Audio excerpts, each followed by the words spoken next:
నమస్తే welcome to స్వతంత్ర news నేను మాధురి ముందుగా బులెటిన్ హెడ్లైన్స్ మేడిగడ్డకు 5 మంత్రుల బృందం అన్నారం సుందిళ్ల బ్యారేజీలపై సమీక్ష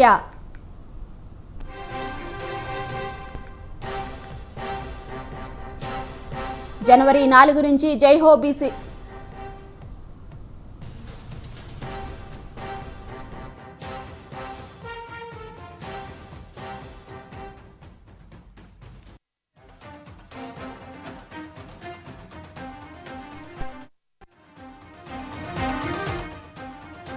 జై హో బీసీ కార్యక్రమం బీసీల కోసం ప్రత్యేక manifesto రూపొందిస్తామన్న Lokesh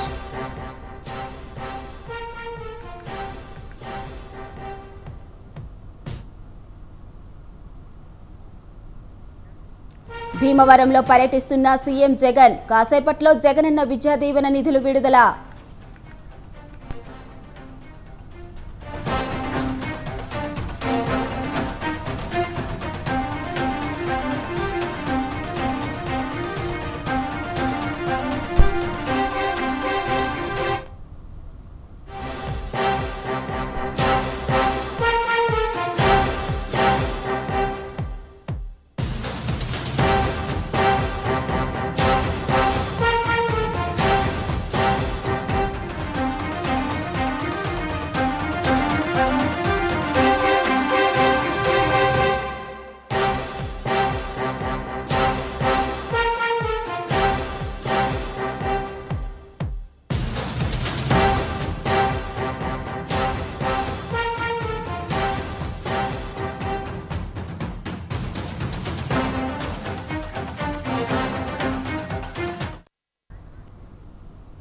AP CM Jagan బీసీల ద్రోహి అని టీడీపీ జాతీయ ప్రధాన కార్యదర్శి లోకేష్ మండిపడ్డారు. వైసీపీ పాలనలో బీసీలకు జరిగిన అన్యాయంపై వారిలో చైతన్యం కల్పించేందుకు జనవరి 4 నుంచి జై హో బీసీ కార్యక్రమాన్ని చేపట్టనున్నట్లు చెప్పారు. జై హో బీసీ 2 నెలల పాటు కొనసాగుతుందని అన్నారు. కార్యక్రమం తొలి విడతలో పార్లమెంట్, అసెంబ్లీ నియోజకవర్గాలు, మండలాల్లో పర్యటిస్తామన్నారు. ఈ క్షేత్రస్థాయి పర్యటనలోనే బీసీల కష్టాలు తెలుసుకుంటామన్నారు. అనంతరం రాష్ట్ర స్థాయిలో భారీ బహిరంగ సభను ఏర్పాటు చేసి బీసీల కోసం ప్రత్యేక మేనిఫెస్టోను విడుదల చేస్తామని ప్రకటించారు.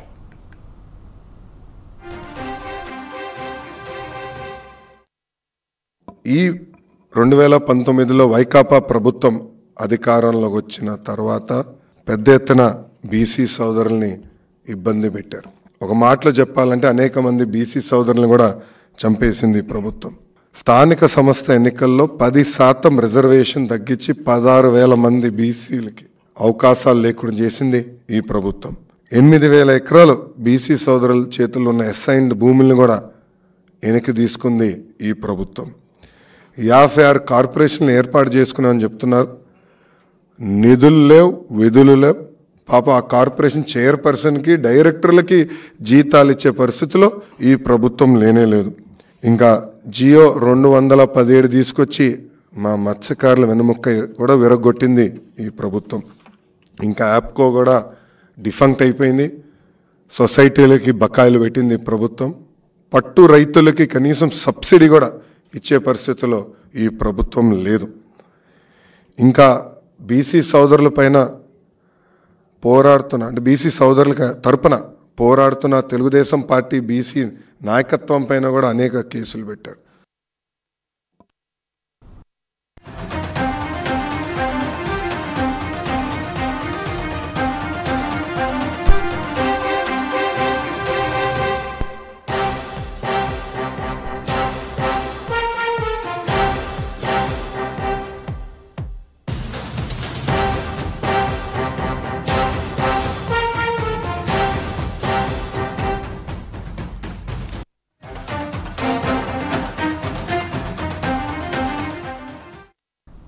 కాకినాడలో జనసేన అధినేత పవన్ కళ్యాణ్ పర్యటన బిజీగా కొనసాగుతుంది. 3 రోజుల పర్యటనలో భాగంగా ఇవాళ జనసేన నియోజకవర్గాల ఇన్ఛార్జీలు, ముఖ్య కార్యకర్తలతోనూ పవన్ కళ్యాణ్ భేటీ కానున్నారు. రెండో రోజు పార్టీ శ్రేణులతో అంతర్గత సమావేశాలు కొనసాగనున్నాయి. కాకినాడ నగరంపై దృష్టి కేంద్రీకరించిన పవన్ కళ్యాణ్ నగరంలోని డివిజన్ల వారీగా నాయకులు కార్యకర్తలతో ప్రత్యేక సమావేశాలు నిర్వహిస్తున్నారు. రెండో రోజు మరికొన్ని కాకినాడ నగర డివిజన్ల నాయకులతో సమావేశం కానున్నారు. కాకినాడ జిల్లాలోని అన్ని నియోజకవర్గాల నాయకులతో ఇన్ఛార్జీలతో ఇప్పటికే సమీక్షలు పూర్తయ్యాయి. మూడో రోజు ప్రజా సమస్యలపై ఆయా రంగాలకు సంబంధించిన నాయకులు బాధితులతో ప్రత్యేక సమావేశాలు నిర్వహించనున్నారు పవన్ కళ్యాణ్.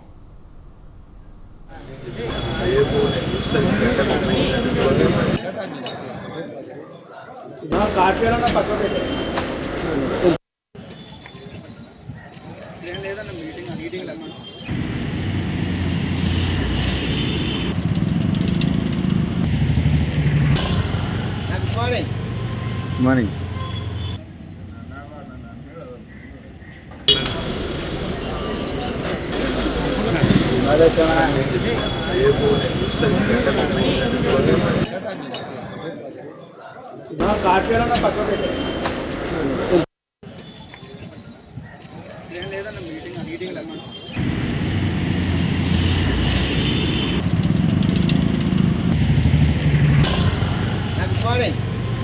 Morning.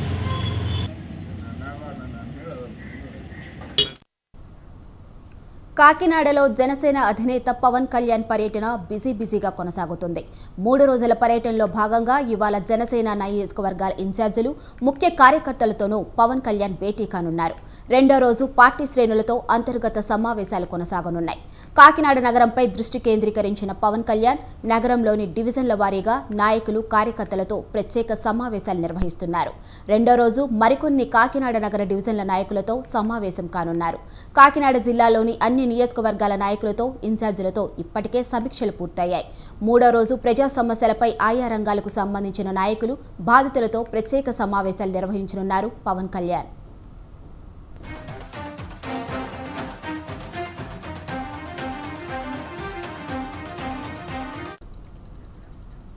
ఇక ఇదే అంశంపై మా ప్రతినిధి నవీన్ రాజ్ లైవ్ లో అందిస్తారు. నవీన్ రాజ్. మాధురి, కాకినాడలో అయితే కనుక పవన్ కళ్యాణ్ అయితే చాలా బిజీగా అయితే గడుస్తున్న పరిస్థితి ఉంది. గత 2 రోజుల నుంచి కాకినాడలో ఆయన దృష్టి కేంద్రీకరించి జనసేన వచ్చే ఎన్నికల్లో ఎక్కడెక్కడి నుంచి పోటీ చేయాలి, ఆయా పోటీ చేసే నియోజకవర్గాలకు సంబంధించిన నాయకులతోటి, కార్యకర్తలతోటి, అలాగే ఇన్ఛార్జీలతో కూడా ఆయన బిజీగా మాట్లాడుతూ సమావేశాలు అయితే నిర్వహిస్తున్నారు. ఇప్పటికే అంతర్గత సమావేశాలు పూర్తయ్యాయి.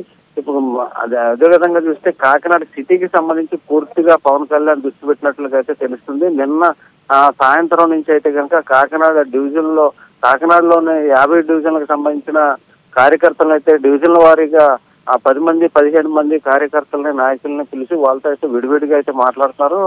ప్రధానంగా చూస్తే కాకినాడ సిటీ నుంచి కూడా పవన్ కళ్యాణ్ పోటీ చేస్తారనే ప్రచారంతో ఆయన చేస్తున్న సమీక్షలు కూడా ఒక బలం అయితే చేకూరుతున్న పరిస్థితి ఉంది. ముఖ్యంగా కాకినాడకు సంబంధించి నిన్న 15 డివిజన్లకు సంబంధించిన నాయకులు, కార్యకర్తలతో సమావేశం అయ్యింది. ఈ రోజు కూడా సుమారు 15-20 డివిజన్ల వారీగా కార్యకర్తలను అయితే పిలిచి వాళ్ళతో అయితే మాట్లాడుతూ అసలు డివిజన్ లో ఉన్న సమస్యలు ఏంటి, అదేవిధంగా అధికార పార్టీకి సంబంధించిన విశిష్ట నాయకులు కానీ, ఎమ్మెల్యే దూరంపూడి చంద్రశేఖర్ రెడ్డి గాని చేస్తున్న అక్రమాలు, వాటికి సంబంధించి, అలాగే జనసేనకు సంబంధించిన ఇన్ఛార్జీలు ఆయా సమస్యల మీద పోరాడుతున్నారా, మీ ప్రజలకి అందుబాటులో ఉంటున్నారా లేదా అనే విషయాలను అయితే కనుక పవన్ కళ్యాణ్ సమావేశం అవుతున్న ప్రజలతోటి, కార్యకర్తలతో మాట్లాడుతూ వ్యూహాత్మకంగా అయితే ముందుకెళ్తున్నట్టు తెలుస్తుంది. వచ్చే ఎన్నికల్లో అంటే కాకినాడ సిటీ నుంచి కూడా పవన్ కళ్యాణ్ పోటీ చేస్తారనేది అయితే కనుక ప్రచారం అయితే భారీ ఎత్తున అయితే జరుగుతుంది. ఇక్కడ ఉన్న నాయకులు కూడా ఆ విధంగానే పవన్ కళ్యాణ్ అయితే వచ్చే ఎన్నికల్లో గ్యారంటీగా పోటీ చేసే అవకాశాలు ఉన్నాయన్నట్టుగా అయితే చెప్తున్నారు. అంటే ఈ సమీక్షల అనంతరం పవన్ కళ్యాణ్ అయితే ఒక నిర్దిష్టమైన ఒక ప్రణాళికతో ఎన్నికలకు సంబంధించి ముందుకెళ్ళ సిద్ధమవుతున్నట్లుగా అయితే తెలుస్తుంది. మాధురి,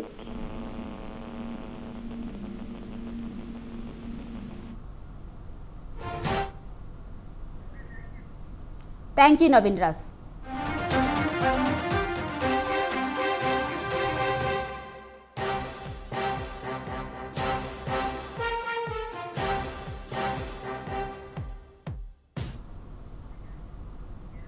విజయవాడ నగరంలోని పాత ప్రభుత్వ ఆసుపత్రిని కేంద్ర ఆరోగ్య శాఖ మంత్రి మన్సుఖ్ మాండవీయ సందర్శించారు. ఓల్డ్ జీజీహెచ్లో 25 కోట్లతో నిర్మించనున్న క్రిటికల్ కేర్ బ్లాక్తో పాటు BSL-3 ల్యాబ్ నిర్మాణానికి శంకుస్థాపన చేశారు. కొత్తగా 1,25,00,000తో నిర్మించిన IPHL ల్యాబ్స్ను కేంద్ర మంత్రి ప్రారంభించారు. ఈ కార్యక్రమంలో ఎంపీ కేశినేని నాని, ఏపీ ఆరోగ్య శాఖ మంత్రి విడుదల రజనీతో పాటు పలువురు ప్రజాప్రతినిధులు పాల్గొన్నారు.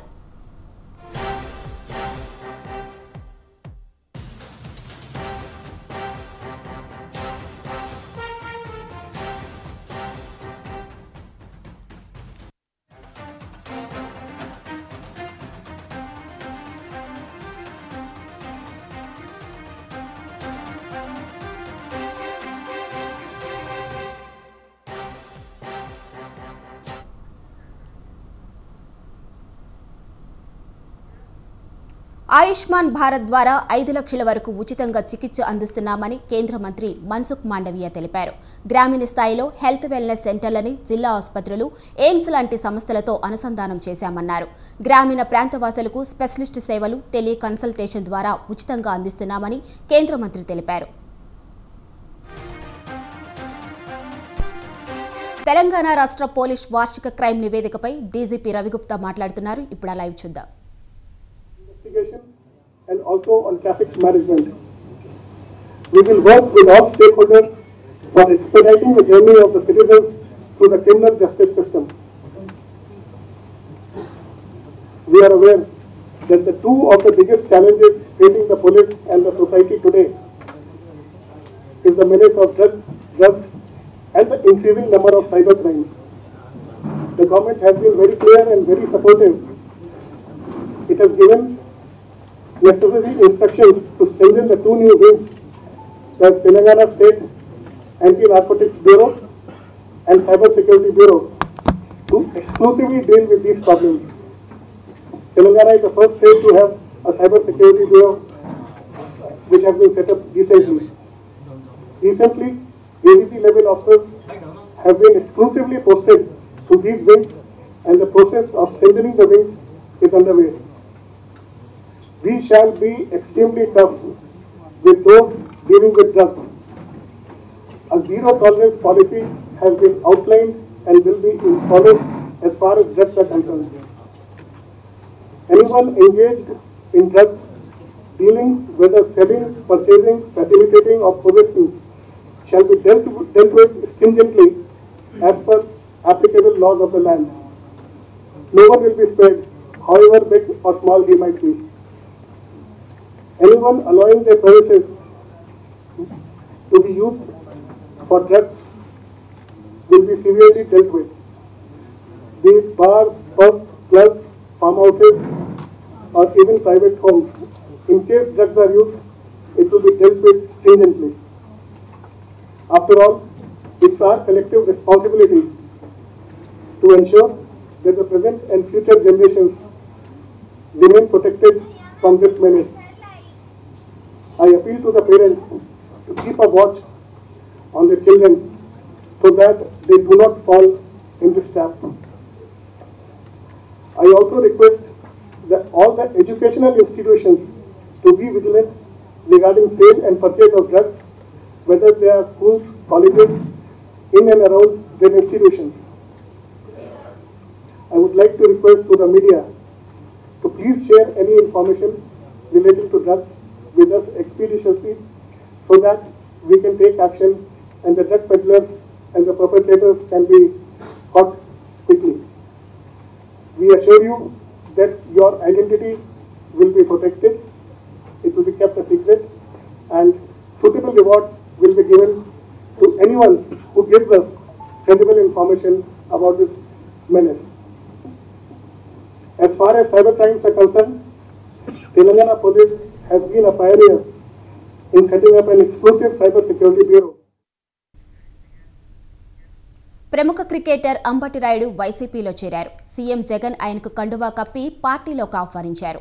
వచ్చే ఎన్నికల్లో అంబటి రాయుడు గుంటూరు ఎంపీ సీటుకు వైసీపీ అభ్యర్థిగా పోటీ చేస్తారనే వార్తలు వచ్చాయి.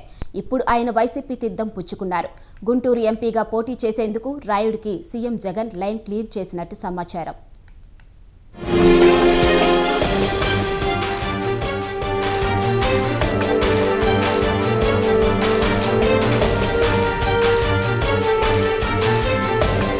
క్రికెటర్ అంబటి రాయుడు వైసీపీలో చేరారు. సీఎం జగన్ ఆయనకు కండువా కప్పి పార్టీలోకి ఆహ్వానించారు. అంబటి రాయుడికి క్రికెటర్ గా మంచి పేరుంది. వన్డే, టీ20లలో భారత్ జట్టు తరపున ఆయన పలు మ్యాచ్లు ఆడారు. ఐపీఎల్లో తన సత్తా చాటారు. 2023 ఐపీఎల్ ఫైనల్లో విజయం సాధించిన Chennai super king team player Ambati Rayudu 2023 IPL తర్వాత క్రికెట్ కి ఆయన గుడ్ బై చెప్పారు. క్రికెట్ నుంచి తప్పుకున్న రాయుడు రాజకీయంగా తన సెకండ్ ఇన్నింగ్స్ ఆడేందుకు సిద్ధమయ్యారు. అందులో భాగంగా ఏపీలో అధికారంలో ఉన్న వైసీపీలో చేరారు.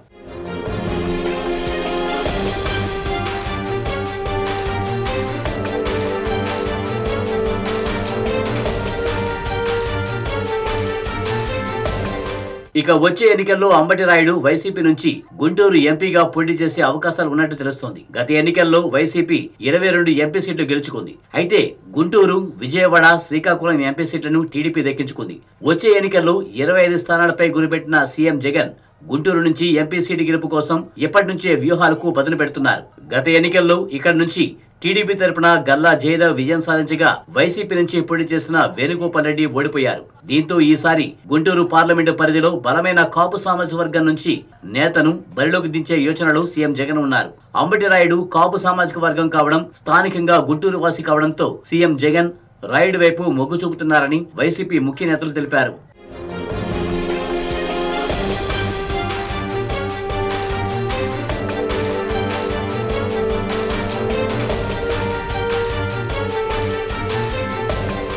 క్రికెటర్ గా రాయుడికి యువతలో మంచి క్రేజ్ ఉంది. గుంటూరు పార్లమెంటు పరిధిలో బలంగా ఉన్న కాపు సామాజిక వర్గం రాయుడికి అండగా ఉంటుందని, ఈ విషయాలు పరిగణలోకి తీసుకునే సీఎం జగన్ ఈ తెలివైన నిర్ణయం తీసుకున్నారని పలువురు వైసీపీ పెద్దలు వ్యాఖ్యానిస్తున్నారు.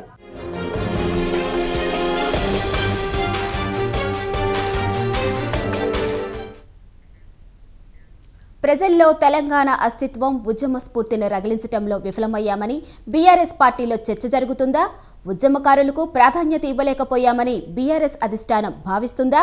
రాష్ట్రంలో బీఆర్ఎస్ ప్రభుత్వం చేసిన పనులను ప్రజలకు చెప్పలేకపోయామని అనుకుంటున్నారా? ఈ అంశాలే అసెంబ్లీ ఎన్నికల్లో తమ ఓటమికి కారణాలయ్యాయా అని ఆత్మపరిశీలన చేసుకుంటున్న బీఆర్ఎస్ అధిష్టానం అంతర్ధానంపై ప్రత్యేక కథనం.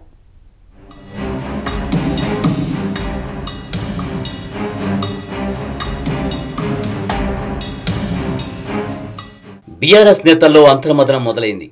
ఇటీవల జరిగిన అసెంబ్లీ ఎన్నికల్లో ఎక్కడ తప్పు చేశామని మదనపడుతున్నారు. తెలంగాణ అస్తిత్వం, ప్రజల్లో ఉద్యమ స్ఫూర్తిని కల్పించలేకపోయామని భావిస్తున్నారు. తెలంగాణ ఉద్యమంలో పాల్గొన్న ఉద్యమకారులను ఆదుకున్నామనే విషయాన్ని గ్రామ స్థాయిలో తీసుకువెళ్లలేకపోయారు. కేవలం అభివృద్ధి నినాదమే అందుకోవడంతో నష్టపోయామని బీఆర్ఎస్ నేతలు చర్చించుకుంటున్నారు. ఇప్పుడు సమీక్షించుకున్నా లాభం లేదని, ఇక వచ్చే 5 ఏళ్లలో ప్రజల మధ్యలో ఉండేలా కార్యాచరణకు సన్నద్ధమవుతున్నారు.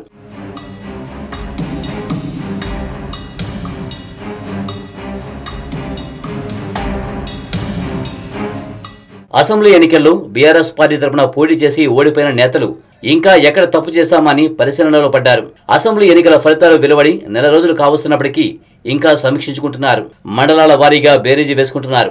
ఎన్నికల ప్రచారంలో చేసిన తప్పులపైన నేతలు పునఃపరిశీలన చేసుకుంటున్నారు. ముఖ్య నేతలతో భేటీలోనూ ఇదే విషయాన్ని గుర్తు చేసుకుంటున్నారు. ఎన్నికల సమయంలో తెలంగాణ అస్తిత్వాన్ని ప్రజల్లో పూర్తి స్థాయిలో తీసుకువెళ్లలేకపోయామని భావిస్తున్నారు. తెలంగాణ కోసమే బీఆర్ఎస్ ఆవిర్భవించిందని, సుదీర్ఘకాలం రాష్ట్ర ఏర్పాటు కోసం చేసిన పోరాటాన్ని ప్రజలకు వివరించడంలో వెనుకబడ్డామని అభిప్రాయపడినట్టు తెలుస్తోంది. ఏ పార్టీ అధికారంలోనికి వచ్చినా తెలంగాణ అస్తిత్వం దెబ్బతింటుందనే విషయాన్ని ప్రచారం చేయడంలో వెనుకబడ్డామని కేసీఆర్తో సన్నిహితంగా ఉండే బీఆర్ఎస్కు చెందిన ఒక ఎమ్మెల్సీ అభిప్రాయం వ్యక్తం చేశారు. తెలంగాణ ఉద్యమంలో ప్రాణత్యాగం చేసిన అమరుల కుటుంబాలను ఆదుకున్న విషయాన్ని గ్రామ స్థాయిలో వివరించలేకపోయామని మదనపడుతున్నారు.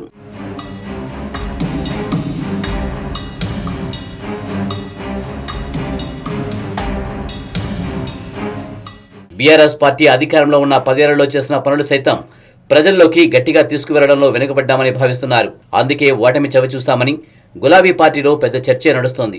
ఎమ్మెల్యే అభ్యర్థులు సైతం ఇంకా తమ ఓటమిపై సమీక్ష చేసుకుంటున్నారు.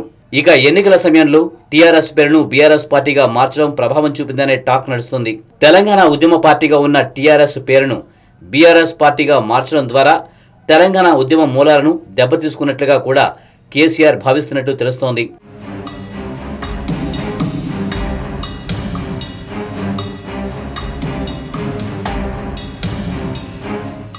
అసెంబ్లీ ఎన్నికల్లో ఆత్మవిశ్వాసమే కొంపముంచిందనే అభిప్రాయం సైతం బీఆర్ఎస్ పార్టీలో వినబడుతుంది. రాష్ట్రంలో ఏ ఎన్నికలు వచ్చినా ఈజీగా గెలుస్తామనే అతి విశ్వాసమే బీఆర్ఎస్ కొంపముంచింది. దీంతో ద్వితీయ శ్రేణి నేతలను, కేడర్ను పూర్తి స్థాయిలో పట్టించుకోకపోవడం, గ్రామాలకు సైతం వెళ్లకపోవడంతో ప్రజల్లో వ్యతిరేకత పెరిగింది. ఏడాదికి ఒకసారి, 5 ఏళ్లకు ఒకసారి ఎన్నికల ప్రచారానికి మాత్రమే వెళ్లడంతో పాటుగా స్థానిక సమస్యలపై సరిగ్గా స్పందించకపోవడంతో ఈసారి సీన్ రివర్స్ అయిందని నేతలు పేర్కొంటున్నారు. ఇప్పుడు ఆత్మ విమర్శ చేసుకున్నా చేయి దాటిపోయిందని భావిస్తున్నారు.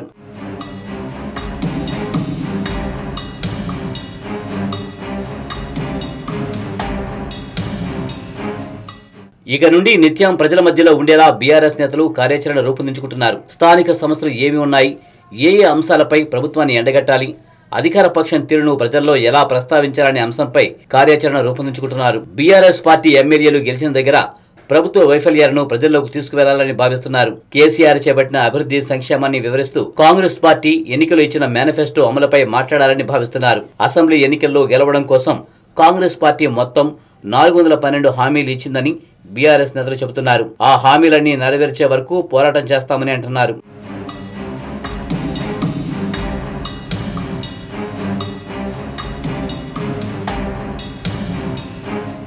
బీఆర్ఎస్ నేతలు అధిష్టానం ఇచ్చే కార్యాచరణతో ముందుకు వెళ్లాలని భావిస్తున్నారు. రాష్ట్రంలో బడ్జెట్ లేదని తెలిసి కాంగ్రెస్ పార్టీ ఇప్పటి ముబ్బడిగా హామీలు ఇచ్చిందని బీఆర్ఎస్ పార్టీ నేతలు ఆరోపిస్తున్నారు. తామిచ్చిన హామీలు నెరవేర్చలేక శ్వేతపత్రాల పేరుతో కాంగ్రెస్ ప్రభుత్వం హడావిడి చేస్తుందని బీఆర్ఎస్ పార్టీ ఎదురుదాడికి చేస్తోంది. మొత్తానికి అసెంబ్లీ ఎన్నికల్లో ఓటమి తర్వాత ఉద్యమ బాట పట్టాలనుకుంటున్న బీఆర్ఎస్ నేతలు ప్రజల మద్దతు ఎంత మేరకు పొందుతారు అనేది వేచి చూడాల్సిందే.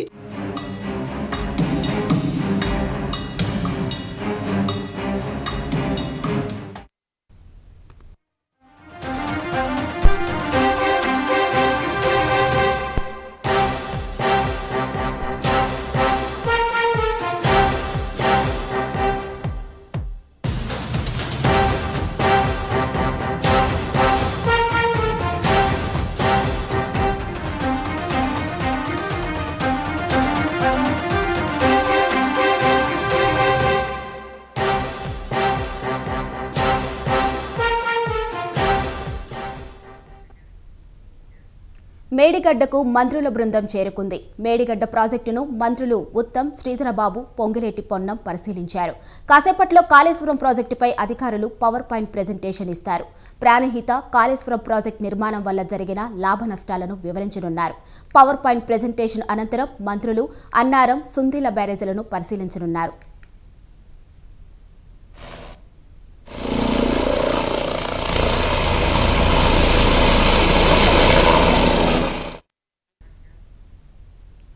కాళేశ్వరం ప్రాజెక్టు వ్యయం, కొత్త ఆయకట్టు, స్థిరీకరణ ఆయకట్టు వివరాలను వెల్లడించనున్నారు. ప్రాజెక్టు నిర్వహణకు అవసరమైన విద్యుత్పై ప్రభుత్వం స్పష్టతనివ్వనుంది. అలాగే మేడిగడ్డ, సుందిల్లా, అన్నారం బ్యారేజీల సమస్యలు, వాటి పరిష్కారాలు తదితర అంశాలపై ప్రభుత్వం సమీక్ష చేయనుంది.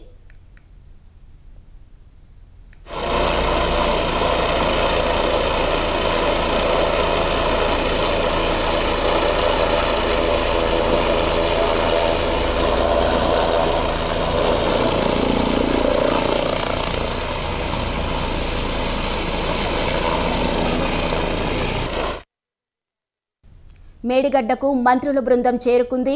మేడిగడ్డ ప్రాజెక్టును మంత్రులు ఉత్తమ్, శ్రీధరబాబు, పొంగులేటి, పొన్నం పరిశీలించనున్నారు. కాసేపట్లో కాళేశ్వరం ప్రాజెక్టుపై అధికారులు పవర్ పాయింట్ ప్రెజెంటేషన్ ఇస్తారు. ప్రాణహిత, కాళేశ్వరం ప్రాజెక్టు నిర్మాణం వల్ల జరిగిన లాభ నష్టాలను వివరించనున్నారు. పవర్ పాయింట్ ప్రెజెంటేషన్ అనంతరం మంత్రులు అన్నారం, సుందిల్ల బ్యారేజీలను పరిశీలించనున్నారు.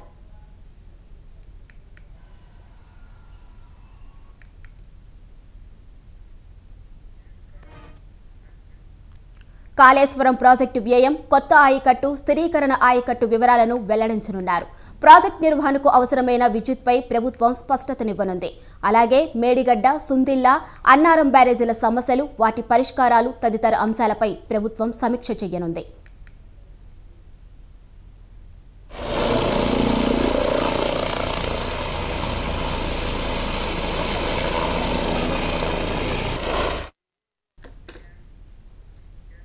ఇవి బులెటిన్ అప్డేట్స్. చూస్తూనే ఉండండి స్వతంత్ర న్యూస్.